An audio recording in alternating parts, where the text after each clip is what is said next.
Sean Pickett with Sales Integrity here. Thank you for listening to the Sales Integrity Podcast. I created a free course for you titled 7 Steps to Master the Game of Complex Technical Selling. To claim your free course, just visit mastercomplexselling.com. Again, that's mastercomplexselling.com, or simply text the word SI course to the number 44222. Again, that's SI as in Sales Integrity. So SI course, all one word with no space in between SI and course. Otherwise, you'll get an error message back. So simply text the word SI course to the number 44222. Now let's jump into the podcast.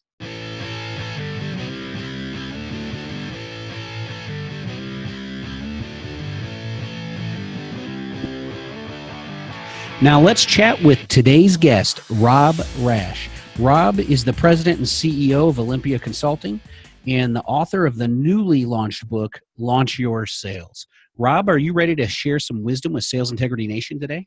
Ready to go, Sean. Great. Let's get started. So, Rob, I'm under the belief that nobody can introduce you better than you. So given that, take a moment to say hello to our audience. Tell us a little bit about yourself and let us know how you serve the sales profession as an industry leader. Sure. Well, I think it might be interesting for your guests to know, since a lot of them come from a technical sales, focus, that I actually started my career as a software engineer. So I came up from a very odd angle into sales and have just loved it ever since. So I've been a quota-carrying sales guy, started in the 90s. I've been in the sales profession now for 21 years and have been in sales management, VP of sales, owner of a consulting firm, and that leads me to where we are today in Olympia Consulting, really trying to help other businesses solve a lot of their organizational sales issues. Great. I look forward to diving into your background and history as I ask the questions. I'm sure you're going to draw from that. That's interesting. I didn't know that you're an engineer first, so that's great. Yeah. The understanding of the technical side of things, and that, I'm sure that helps within your conversations, while you were selling, complex technical products, services, and solutions over the years, right? Yeah, absolutely. Great. And then we're going to dive a little bit deeper into your book as well, Launch Your Sales, which is newly launched, of course, to use a play on words there. That was just launched recently, right, in February? Actually, just a couple of weeks ago, yes. A couple of weeks ago. That's awesome. So for our audience, you can find that book if you're online and wanting to look at it at launchoursales.com. Again, it's launchoursales.com. But we're going to dive a little bit deeper into kind of the major premise of the book and how it could benefit the audience here in just a second. Before we do that, though, Rob, I always start off with the very same question for all of my guests. As you know, I named my company Sales Integrity, and what I found is that everyone has a little bit of a different definition of integrity, right? So my first question to you is, how do you define sales integrity, or what it means for a sales professional to demonstrate integrity while selling? Yeah, such a great question, and I really appreciate the name of your firm because I think it's so great. Integrity to me, Sean, really means, quite frankly, being a person of your word. What you say is what the truth is, and it's what you're going to do. So it's such a great premise to base a business on, and especially in the sales profession, where sometimes the two are not equated, integrity and sales. And so to me, it's being a very professional salesperson who knows their craft, who understands their product or service, who represents it accurately and always. But really more than that, I like the term going the extra mile. You're really there to serve your client, your prospect, and help them solve their problem. And if you can help them solve their problem better than most, you're going to win more deals than not. That's exactly right. And you're right. The words sales and integrity don't always go hand in hand. That's exactly why I named the company that. In the early years, in 2004, when I first launched the company, I'd get a lot of odd looks. Isn't that an oxymoron? They'd say, the sales and integrity, is that even possible? And I was, my response is always the same. Oh, I'm glad you asked. And it allowed me to open up doors and open up conversations, right? To talk about that and do something about that negative stigma that a lot of sales professionals have to deal with. So your definition was spot on. I think that's very accurate, and I think our audience can definitely learn from that. So why don't we jump into your book? I'm just dying to learn more about it and have you share with our audience about Launch Your Sales. The actual full title is Launch Your Sales, and then the subtitle to it is The 8 Steps to Build a Winning Sales Organization. So we'd love to learn. I don't know if you're going to go through all 8 steps or not, or what you want to share with that, but I would love for you to provide an overview on that book and just dive in. Yeah. Well, let me do this. Let me tell you why I wrote the book, because this to me is really kind of interesting. So a little bit of background. Like I said, I've been a quota carrying sales guy for many years, so I've been there and done that. I worked my way up to management roles, and then I worked my way up, into global VP of sales at a couple of firms, and had, as a VP of sales, you have responsibility, if you will, for the entire revenue production of the company. So that's a big responsibility. So the first time I had that role, I'm starting to think to myself, okay, what are all the best practices to build a really great sales process? And if you don't like that word, sales process, another word I like is sales engine, right? So picture a train on the tracks, right? A freight train, and it's got all these cars where, that's product or service or whatever you do. With no engine, it goes nowhere. And so that engine has to run all the time, and it has to run at 100% speed. Otherwise, you don't get very efficient at what you do. And so think of that engine, and how do you get that engine running at 100% all the time? And so that was part of my process, is how do I build that? And so I looked around, and I seriously, I went to Amazon, I went to Google, I looked everywhere, right, for some type of written work, a book, a white paper, anything that said, hey, Mr. VP of Sales, here's how you build that whole organization from start to finish. And honestly, I couldn't find it anywhere. And I went to a bunch of friends of mine who I consider, peers or even subject matter experts in sales and marketing. And I told them about the premise. I said, I can't find this anywhere. And I'm thinking I may need to write this. And they said, well, you should write it because I don't think anybody else has. So I don't know, Sean, it may exist out there somewhere.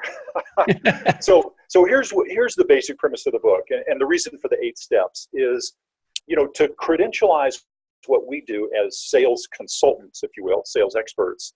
I really, being a process guy, I wanted folks to know that we had a really well-proven methodology for what we do. We're not just making this up. We've done this a lot of times. We've gone into some major organizations.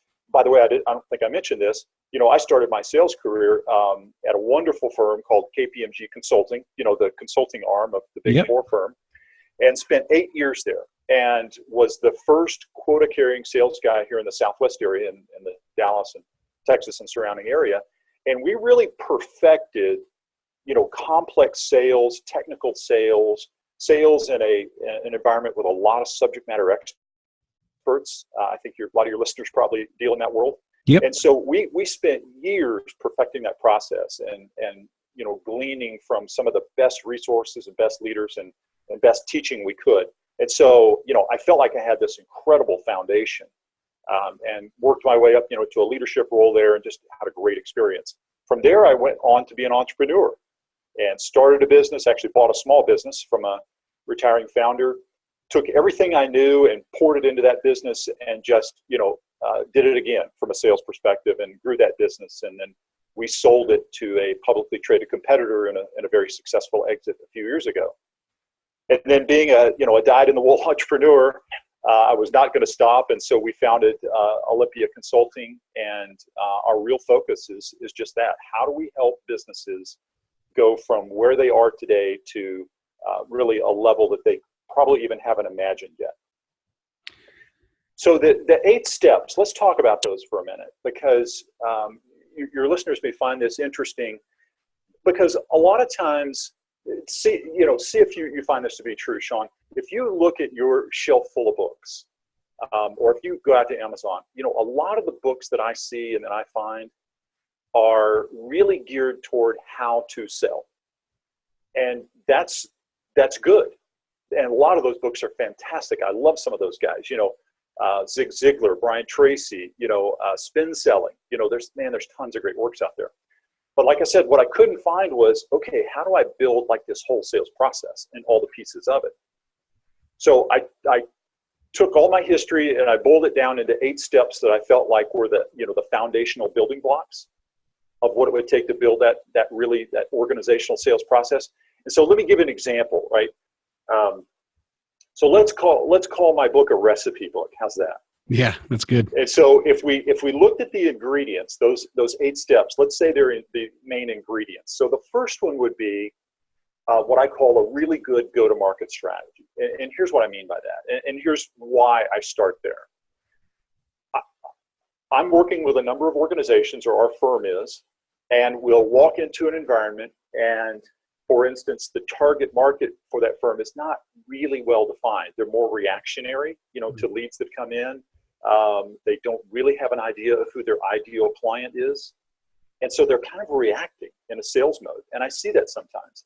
And so part of, being a dyed-in-the-wool sales guy, part of me says, we sales guys, we're proactive. We should be out taking the hill, right? And we should be out defining who our ideal customers are. And so let's define from step 1, ingredient 1, who is our target market? The next step to that of the target market is, do we really know what their needs are? I mean, have we really understood at a really granular level? And actually, have we even talked to them in advance, to figure out what their needs are? And do we really, really have a good idea of that? And have we even have we involved them in product development or services, or have we got them involved in the process to really flesh out what we do? So if we know our target market and we know their needs, then we can understand how do we sell to them from a sales channels perspective. Should we be selling online? Should we have inside sales team? Maybe some outside sales? So you see what I'm saying? Yep. Once we know our market, then we kind of know what channels to go through to actually get to those folks in the most efficient manner. The last thing I'll throw in as part of that go-to-market strategy, that ingredient number 1, is what I call, and your listeners, I hope, are intimate with this term, called the value proposition, right? Why in the world would anybody trade their dollars for what we do? What absolute value do we create for them? And here's what I'm getting at when I talk about value proposition. What I'm not talking about is what sales guys sometimes refer to as sales speak, right? Mm-hmm. I'm talking about substantiated, factual, provable value that has been created. Maybe it's done through success stories. Maybe you can bring in client referrals. Maybe you've got a great demonstration and you can show, product value. Whatever it is, whatever your value proposition is, my advice to anyone as a salesperson is understand that value proposition, and more than understand it, become a believer. Get up close and personal to your current clients, your current customers, understand why your product or your service creates that value. Have them tell you in their words what value it creates. And what you have to become, really, the word I like is an evangelist. You have to become an evangelist for what you're representing. And if you don't believe it down deep in your core, boy, people will smell that, in an instant, right? Yep, so exactly. Make sure people know that you know what the value proposition is, and you've gone to the trouble to substantiate it, and then help them understand that. Because if you can get past the value proposition discussion early on, then price and fees and all that stuff becomes a non-discussion later on. And so quite frankly, it's one of the biggest objections we hear as salespeople, right, is price. Yep. From the get-go, I'm talking from the first encounter, you should be establishing value proposition from that point on, and the value that you produce. And that, like I say, if you've got for example, maybe a 10x return on the purchase price or more, right, then the client knows, okay, wow, this is really what I get for what I'm spending. Here's the other thing. How many salespeople, Sean, do you know that spend the time to really establish and substantiate a tangible value proposition? Yep, that's we work on that exact thing with our customers all the time, as I'm sure you do, because a lot of them aren't thinking through that up front. No, or it's not provided by the company, which you're really working at that root cause. And that's my point. Is, to me, from a company perspective, as a manager, sales manager, I should be providing, the path, the evidence, quite frankly, all the material to say, here's our value proposition, here's why it's wonderful, here's why your client should believe it. So again, there should no leeway there in the value proposition discussion, and establishing that early and often will help your clients. And again, it will differentiate you in the sales cycle, because a lot of your competition won't be doing this. Yep. Now, Rob, I noticed on your website, you have some very nicely laid out customer success stories. Yeah. One of the things you referenced here just a little bit earlier. And isn't that really the value proposition personified? Meaning you go into a company, the best way to demonstrate that value is through a story of helping their peers out in similar companies in a similar industry, and by telling that story. So how much is storytelling in the form of a customer success story important in terms of personifying that value? Yeah, I really appreciate that question, because I think you're right.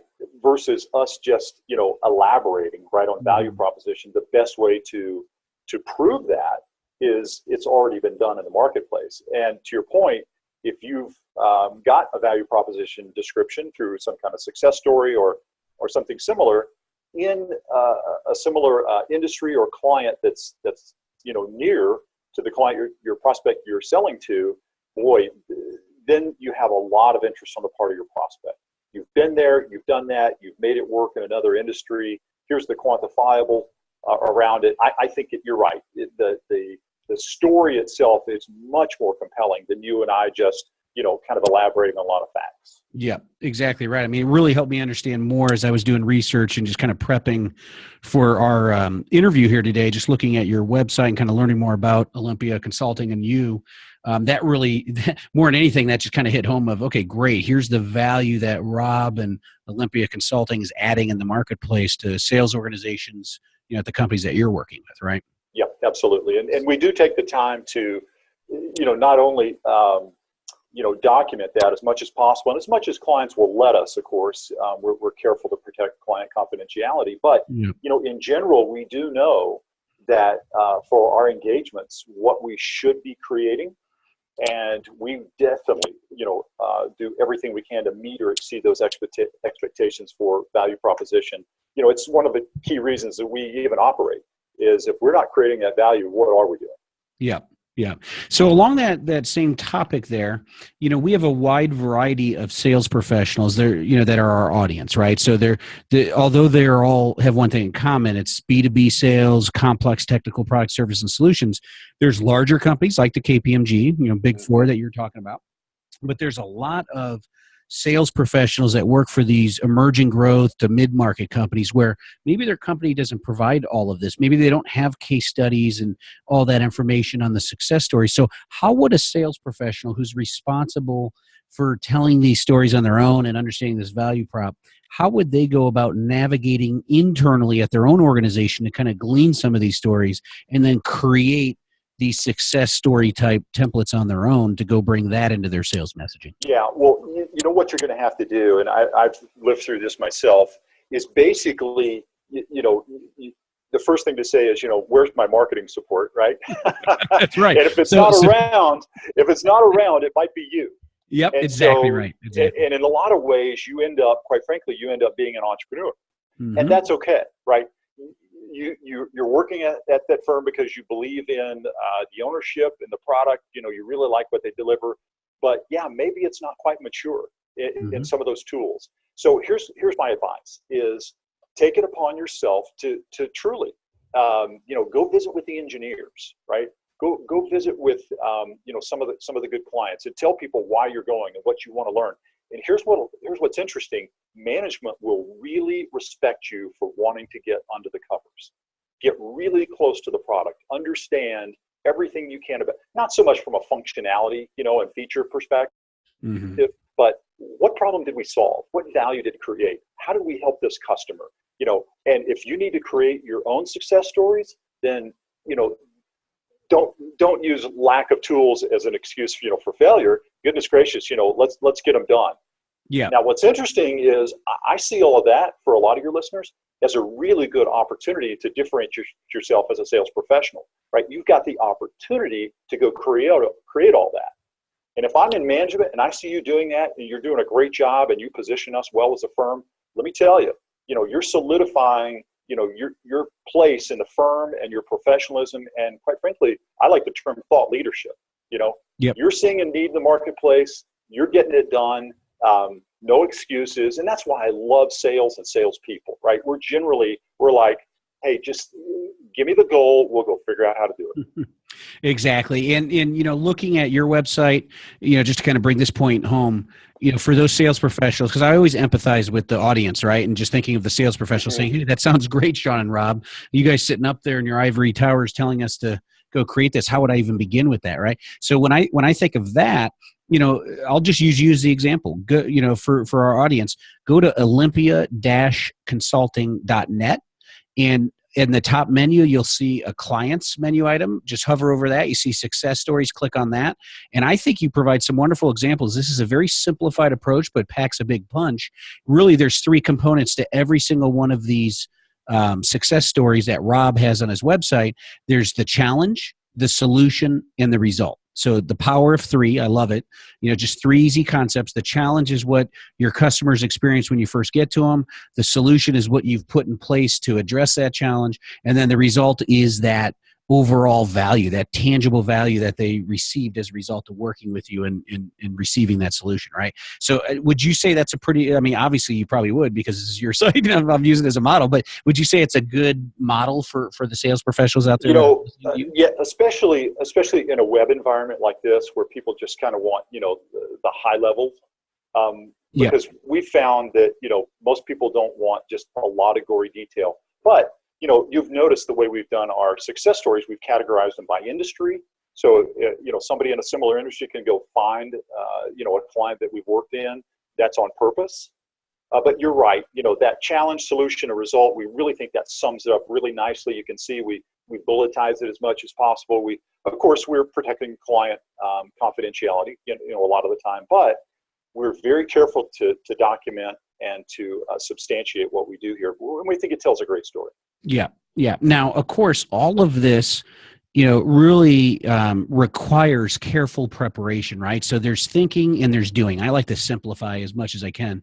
So there's thinking and there's doing. The thinking is coming up with a strategy and preparing how you're going to go to market and what the value, prop is and how you're going to get that into a format such as that success story, case study type format.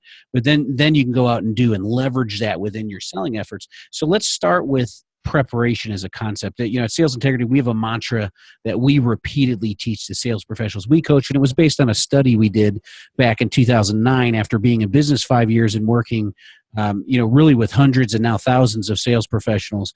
We wanted to see what set apart the top sales achievers, those at the top of the list, and everybody else that doesn't even get close to them. And what we found is that they had those 3 core competencies of preparation, organization, productivity, but it all starts with preparation as that keystone habit, because if you're prepared, you tend to be organized. If you're organized, you tend to be productive. If you're productive, you're going to achieve your sales and income goals. So let's start with preparation as it relates to your overall program, Launch Your Sales, and what we've been talking about here. How important is preparation in this whole mix? Yeah, well, obviously, it is super, super critical. And let's take a sales scenario, for instance. We all have them every week, but essentially what we want to do from a preparation perspective, I kind of go back to almost a qualification type discussion, right? Should I even be having this discussion, right? Is this prospect ready for me now? Or why are we doing this? Should I be spending my time? So those are some of the preparation questions I ask myself. Are we just happy to be taking a meeting, or should we be finding a more qualified, more ready prospect? So I think that fits into the preparation side.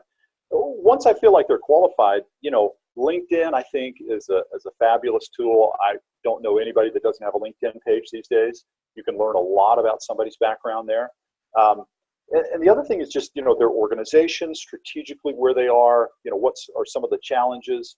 I think there's some interesting ways to gather information. For instance, if you look at, your second level relationships and folks who may have worked in that organization, or folks that may have called on that organization, there's a really interesting way to do some background and get prepared for a sales meeting.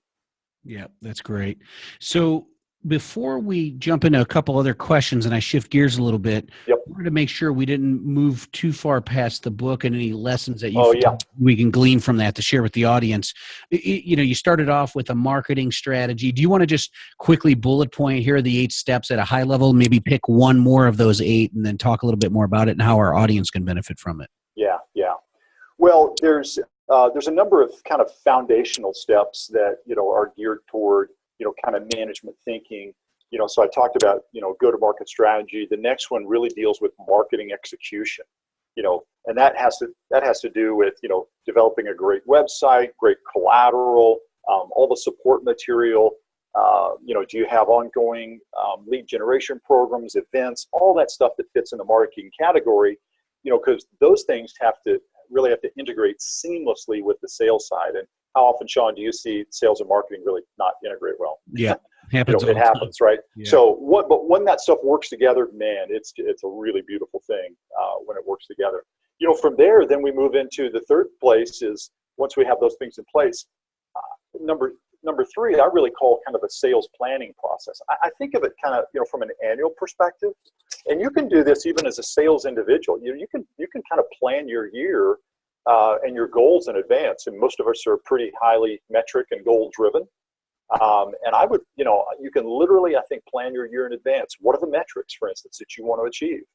Well, then if you start out with a number, let's say it's $1 million goal, right? Well, how do I break that down every month, every week, every day? How does that help me plan what I need to do to get my overall goal? And when you get down to a kind of a day, goal, then that year goal doesn't seem so intimidating if you're doing what you need to do every day. And if you know what you need to do every day from a planning perspective, man, you're going to be way ahead of the game. So it's not just reactionary, it's proactive. And that's one of the biggest, I'll follow up with that later. But the planning piece of what we do as managers, but also as sales professionals, is absolutely critical. So we know we all have a number, right? How do we really going to get to that number? Do we know? So we need to have a plan to get there. The next part is what I call, that environment for success.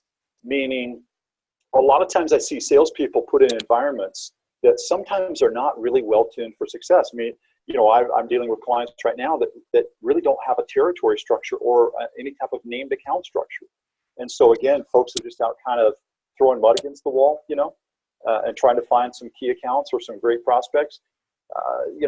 My philosophy is let's figure out who the ideal prospects are. Maybe there's a certain industry we should be focused on, or certain groups we should focus on. And so let's figure out how to create that environment for success through, well thought out territories, our compensation programs. Do they line up? Do we have all the support and the marketing materials? Product training, services training. I mentioned this. Maybe your environment is not that robust, with all of that you think you need. Take it upon yourself to go educate yourself and get really close to it. And you will stand out as a professional, believe me, when you do that. And then from then on, really, it does get into more execution areas around, how to manage your pipeline. And I think your firm probably does a great job at that. How to qualify deals, how to manage your pipeline, what your success metrics are. Like your win rate. Are you tracking your personal win rate? X number of proposals you issued or quotes you issued. How are you doing? What's your win rate? And where do you think it should be? And what are you doing to improve yourself, to improve your productivity? So I think that's the organizations have those goals, but that really gets down to each individual and how am I as an individual, how am I doing in that goal setting process? So that's at a high level, what is covered in a lot of the book. But I start, like I say, at the very kind of foundational piece around, strategy and planning, markets, tools, so that when salespeople come into an environment, they have just about everything in their favor to be successful. Yeah, and we always talk about that sales professional. I even did a podcast on this, not an interview, but more of a monologue one, where we had talked about, and it was the very first episode actually of the Sales Integrity Podcast. It was titled "Salesperson or Entrepreneur." Huh. Salesperson or funded entrepreneur, actually.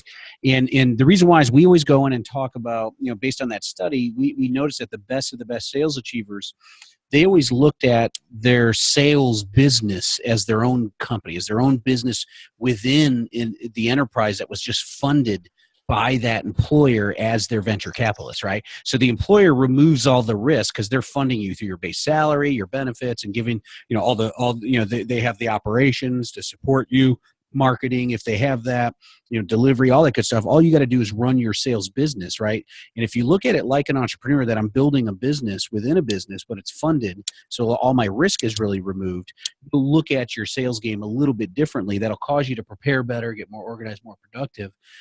So that's one thing. But the other thing is, all business owners should know their numbers, right?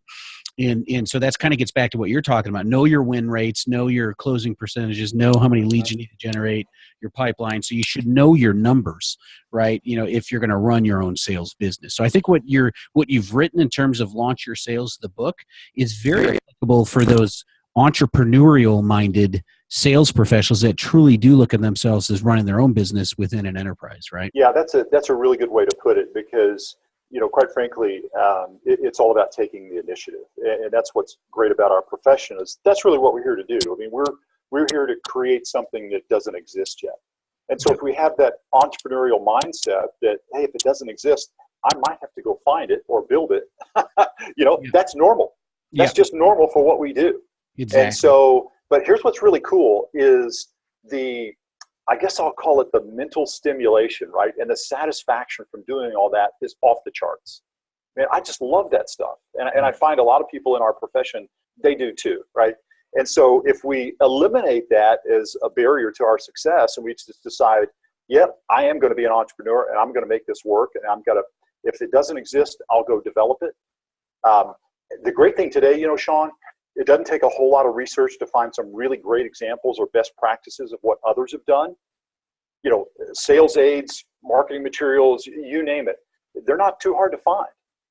Yeah. And you can research that and develop some really great tools, or again, whatever you need. It's actually not too far away.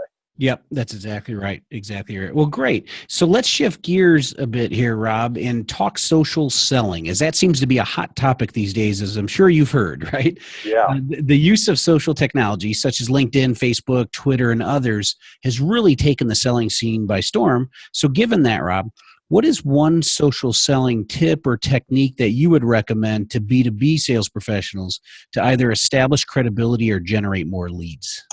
Yeah, I've actually got a fairly recent example from the last few months that I found interesting. So, and see what you think about this, Sean. I'm a big fan of LinkedIn in the B2B space. Mm-hmm. And so one of the things that I was trying to do was I really wanted to network with other like-minded professionals like me. And I thought, here's the deal. Going to random meetings, and don't get me wrong, I like going to Chamber of Commerce meetings and meeting new folks and that sort of thing, and I do those things occasionally. But to go there with the intent purpose of just hoping that you'll meet the right purpose seems like maybe not that efficient. So what I decided was, I'm going to get on LinkedIn, and I'm going to look for folks that are in this capacity. And I'm going to reach out to them, and I'm going to tell them what I'm up to. And what I was up to was forming a very proactive, networking group where we could network, we could share leads, we could give each other referrals, on a professional level. And so I started this process on LinkedIn a few months ago, and never having met most of these folks. This is cold, right? Yeah. And so I started this process, and I reached out to other professionals. And I had a decently high hit rate. I don't mind telling you, I had about a 15% response rate, which I thought was pretty good for cold, right? Yeah. And I had people inquire back. We would go have a meeting. I would tell them what we're trying to do. Here's what the game is. And purely it's professional networking. We've now formed a group. We have over 20 professionals, and these are really quality folks that want to do the same thing, right? They want to know, hey, if I'm in a client and I need to refer somebody who does this, who do I refer them to?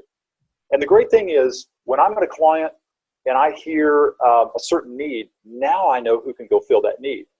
And here's the great thing about that is now that I've helped, another professional, he feels really, I won't say obligated, but he feels, a propensity to say, wow, this is working. How do I make this work for Rob?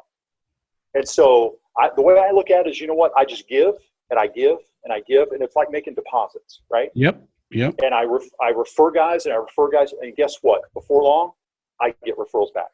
Yeah, I'm telling you. And so that's just an example of what I call social selling, in a professional context. But out of nothing, I reached out to a bunch of professionals, and they said, here's what's funny, is we said, we should all be really talking to each other and sharing leads, right? And building networks and relationships. Why didn't we do this sooner? So I just took the initiative to reach out and do that. And I've formed this fantastic group of professionals. And now we've got momentum. They're bringing their professional friends in, and we're starting to grow the group. We've got a lot of lead flow going back and forth. It's just an awesome thing. Yeah. So that's just one idea, right? That I've hit upon. That I use, that I felt like I should be doing, and so I got out there and did it. So I'm a big fan of LinkedIn. Yeah. And LinkedIn is part of the overall social selling scene, so to speak. It's a tool that's used within that. But I want to make sure the audience really kind of gleans that value from what you just outlined there. This is what I call build your own association or build your own roundtable type approach.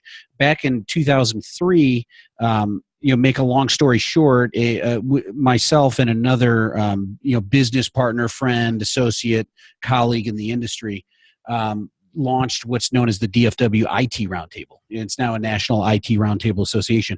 And basically what you just outlined, Rob, is exactly what we did. He came to me. He had the idea first that was given to him actually by a CEO of a company. He was at, hey, you need to go build your own roundtable or association. And so long story short, we've been in existence for 14 years now. We just had our 14-year anniversary in March. And it's a niche, it's an association of niche-focused IT services and product providers, and it's made up of sales professionals up to founder, entrepreneur, CEOs of companies.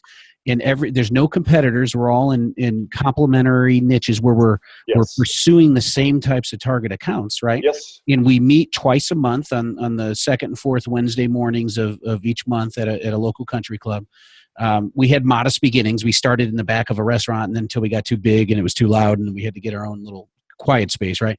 But nonetheless, this is very valuable. You could use LinkedIn to find those like-minded individuals that are selling complementary product, services, and solutions based on what Rob's outlined, what I've outlined, and leverage that social selling tool to build out a nice referral network. And then in the end, it'll all even out in the end. So if your philosophy is give first, ultimately you'll start receiving. That's the best approach that you could take with that, because that individual that you provided that lead for in your example, Rob, maybe they could never help you because maybe they're just not running across the right folks, but someone else helps you and provided you a lead, but maybe you could never help them, but the first person helped that other person, they can never help them, right? So in the end, you want to build this thing up to 15 to 25 people, probably no more, no less. And we found that to be the sweet spot. It doesn't have to be a massive association or group, right? So what has your experience been with that? That's exactly where we are. We feel like if it gets a little bigger than that, it's a little too unwieldy, and we kind of lose the personal touch. Exactly. And here's the other thing is, we found, we kind of mix it up. We'll have a lunch one time, and then next time we'll go to maybe a wine tasting together, right? And we'll rent a room, we'll do it. And we've had more fun getting to know each other and understanding each other's business. And then when we meet, a couple of the folks will take maybe 10 or 15 minutes and do a deep dive on their business and their value proposition and what makes them special and, how they're positioned in the marketplace. And so it's really great for folks to know, wow, I didn't know your firm did that. Yep. Last week, we just had one of our leading members. We met at his office, law office in Frisco, Texas, and he told us about his firm. And it's like, wow, we had no idea you guys did all that. It was amazing. And he got a couple of referrals out of that right there in the very meeting. Yeah, that's a great thing to hear, but it's also not a great thing to hear, right? It's like, man, I thought I did a better job of conveying what we do, and these people didn't get it. But on the flip side, the overall adage of, people buy from who they know, like, and trust, right? Yeah. Well, it works the same way with networking partners, strategic partners, integrated partners, whatever you want to call it, referral partners, they're not going to refer you into their best customer unless they know, like, and trust you, or into deals that they're working unless they know, like, and trust you, right? And so our major, qualification criteria for adding someone new to the group is they have to come through a member now, right? They have to come through a member, and we ask one question of that member: would you put this individual in front of your best customer and not have to be present? Yep. Right. And if you don't trust them enough for that, don't even have them fill out an application to join the group, right? At the end of the day, our personal reputations are on the line. Yep. And so all of us in the group, hold that high standard and say, we want people like that we can know and trust, that will treat our client like we will. Exactly. And, and if we run into any issues, those folks, quite frankly, they flush themselves out. Fortunately, we haven't had any of those issues. I think we've built a very professional group, but back to your question about social selling, there's a great way to, leverage the power of networking by using social selling. Because no kidding, 95% of the people that are in this group, are new acquaintances. And let me tell you, they're fantastic people. Excellent. That is so excellent. It's just been a wonderful experience. And we're all, like I say, we all get together and laugh. It's like, why didn't we do this sooner? Yeah. Yep. And you got the tools sitting right there in front of you. Everyone got the tool LinkedIn, right in front of you. It's amazing. And you have visibility into their networks to see if they have any potential end customers there. And likewise, they have visibility into yours. So once you're all connected there, you can see second-degree connection. So now it makes it much easier these days if you're on Sales Navigator versus the standard LinkedIn, because now they made that difficult. It just pops up a little window and only shows you. You got to scroll through a long list of 1,000 to 2,000 contacts. Yes, right? that's a great point. You want to make sure you have Sales Navigator because that's easy to organize lists. I'm a big fan of Sales Navigator. You get additional in-mail messages if you're familiar with LinkedIn, with Sales Navigator. So and let me say that too, Sean, certainly if we can get an email address for somebody, we always like to have that, right? But listen, in-mail is a powerful way to reach out to people if you use it properly, if you have a really good reason for reaching out. I never suggest spamming people, have a really great reason for reaching out. They can see your profile, they can see who you are, and you should get a really good response rate if you're doing it right. Yep, exactly right. Exactly right. Well, Rob, if social selling is all the rage, then obviously its chief rival, as you probably heard, that's equally polarizing, is the tactic of cold calling, which is seen as old school by a lot of people. So let me ask you this. Is cold calling dead? And if not, where do you believe cold calling fits into the lead generation mix these days? Yeah. I tend to, I guess I don't like the term cold calling, but I think I'll go with the term warm calling. How's that? Yeah. Because today, like I say, let's take LinkedIn as an example. If I can reach out to a guy, for instance, how about this? I'm launching the new book, right? And I've got a number of executives that I want to target. I'll just talk about my campaign for a minute. How's that? Yeah, great. And so I've got a number, and I've never met these folks before in my life, but I've done my research. They're in industries that I'm targeting. They're the right size business. I think they're in my ideal target market, et cetera, et cetera.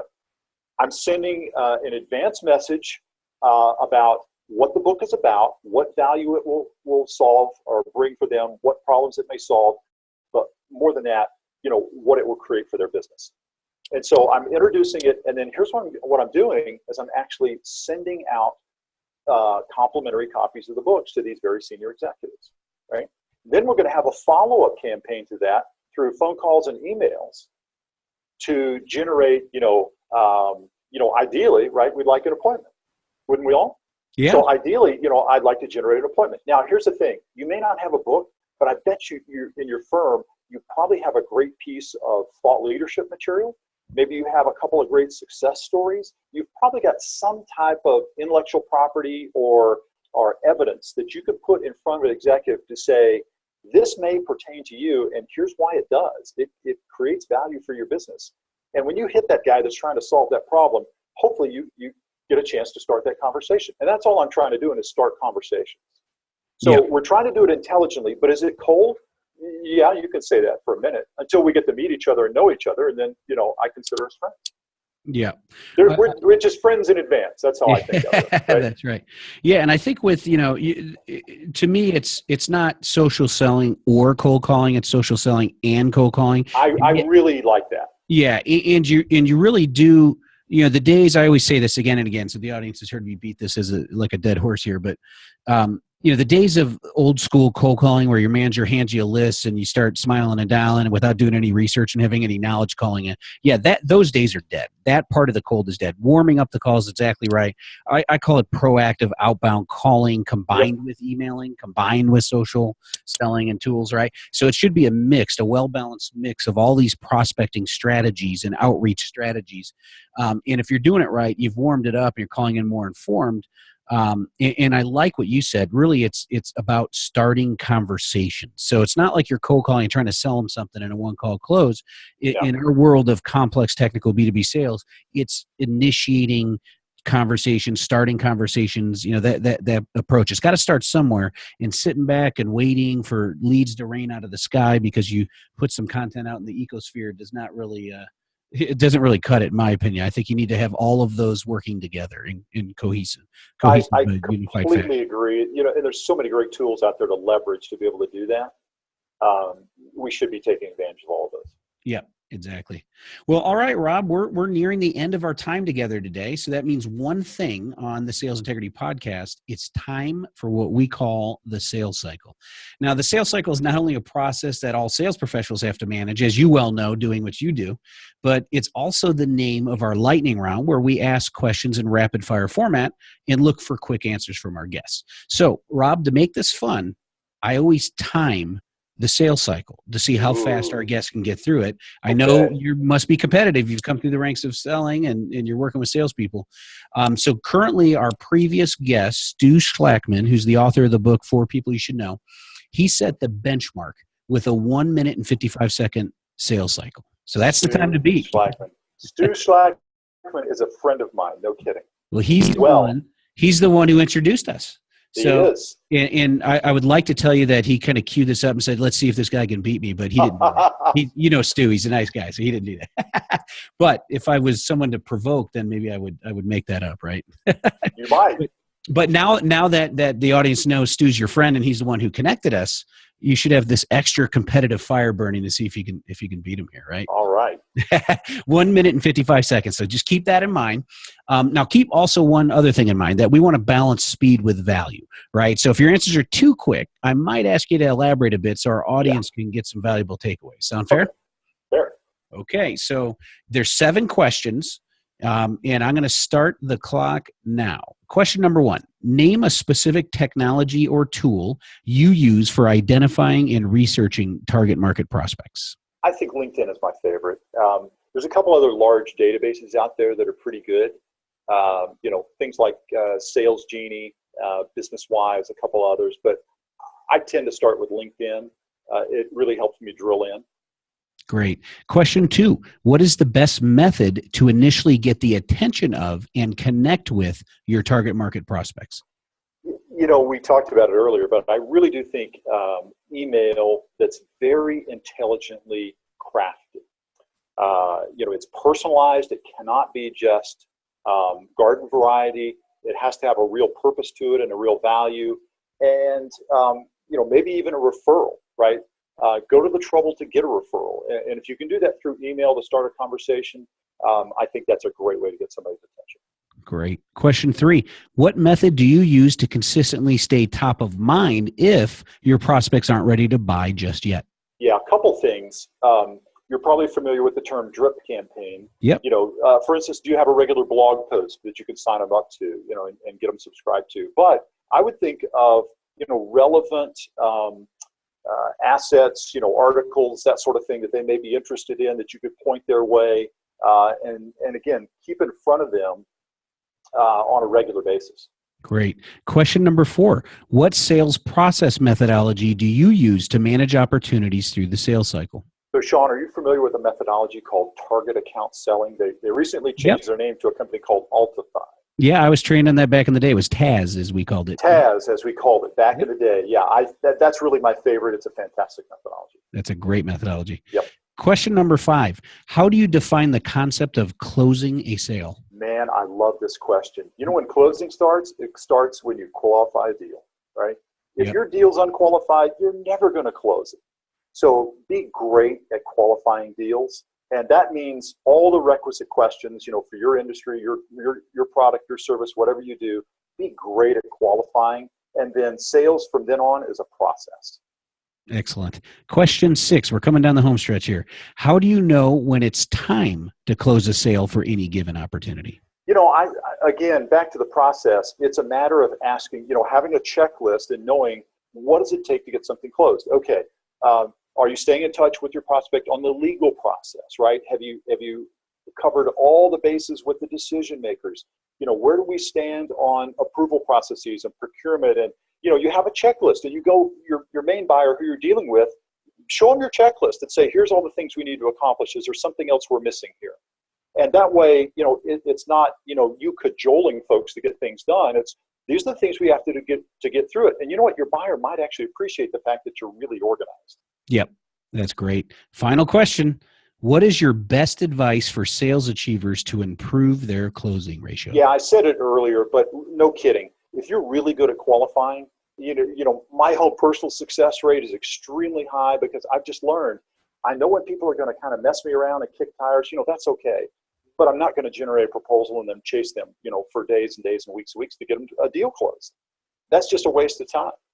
So just be very careful about your qualification process and just be professional about it and watch your win rate just skyrocket. All right. Congrats. You closed the deal. I've got your time. You ready for it? Ready. 3 minutes and 43 seconds. You know what? It's all about value, man. There you go. I love it. I love it. Now you're going to sell us on that concept. That's awesome. There we go. You're right. It is a balance between speed and value. So Stu still has the record, so we'll have to let him know that. But 3 minutes, 43 seconds, by the way, is on the lower end. It's one of the faster ones. A lot of our guests are going over 4 minutes. So just so you know, you still were quick and added value. So congrats. That's awesome. Cool. Good. All right. So let's wrap up the show, Rob, with your number one piece of advice for complex technical B2B sellers. Complex technical B2B sellers. Guys, here's what I would say is no matter your environment, big or small, you really, Sean said this earlier and I love it. You really do have to think like an entrepreneur. Think of it as your business. It's your franchise. It's your territory. How do you make it work? And boy, just don't let anything stand in your way. Take a no excuses approach. Look at best practices out there. What have others done?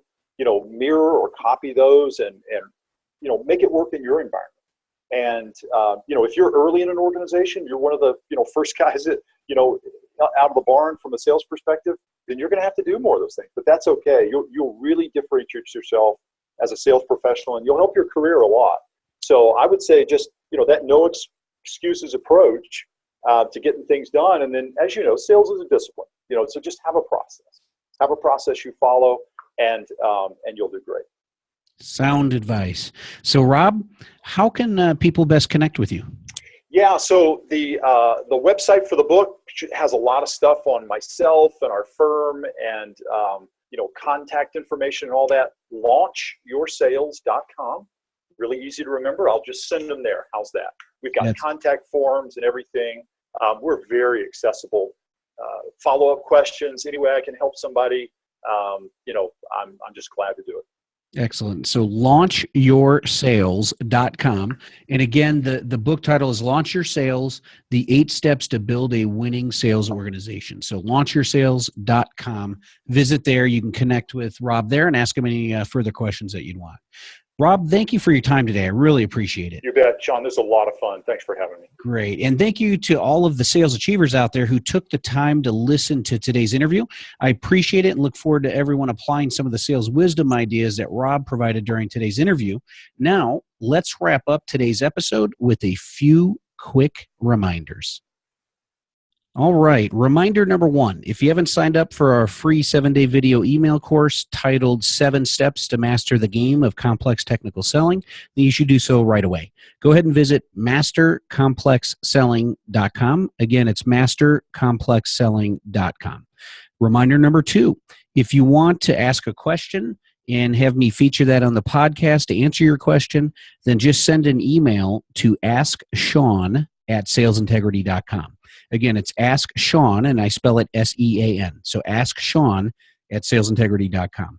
Number 3, if you haven't already done so, please rate the show. If you've been listening a few times and you get a sense of what the show is about and you feel comfortable, I greatly appreciate a 5-star rating and a quick 1 to 2 sentence review. You could do so on iTunes. Just search for the show and then click the ratings and reviews and go ahead and just add it there.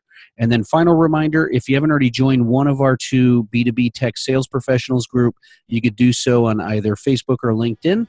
Just go ahead and search for B2B Tech Sales Professionals, and it'll pop up, and you could just join right there. So once again, thank you for listening to today's episode. Go out there today and help your customers buy what they want, what they need, and what benefits them. And most importantly, go out there and make it a great day.